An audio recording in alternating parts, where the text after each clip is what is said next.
Elle marque peu à peu son territoire dans la lutte pour les droits de la femme en général et l'égalité genre en particulier. En témoigne son deuxième ouvrage intitulé « Égalité genre, un outil indispensable de développement » sorti aux éditions Aoudi. Ça a été un travail passionnant et aujourd'hui nous sommes satisfaits du produit parce qu'il y a quand même assez d'éléments qui confirment sa thèse. On voit clairement sa position. Elle va à l'essentiel avec des illustrations, une démonstration claire, concise.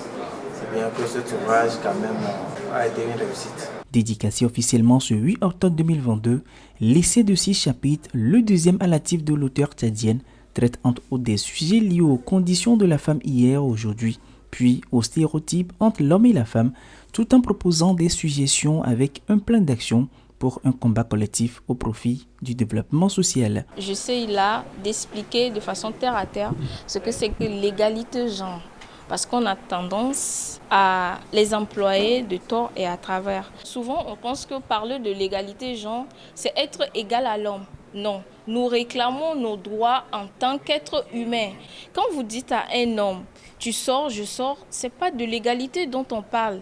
C'est-à-dire pour un même travail, dans le cadre professionnel, il faut le même salaire. Si on laisse la chance aux garçons d'aller à l'école et on garde la fille à la maison, il y a un problème.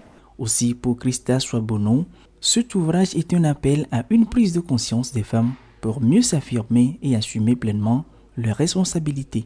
Il faut que la femme elle-même ait cette confiance. Elle pose des actes qui vont faire à ce que les hommes nous accompagnent. Mais si on ne sait pas là où on va, comment on va amener les autres avec nous? Parce que l'impact ici, c'est d'impacter positivement. Donc il faut qu'on pose des actes qui vont vers le développement.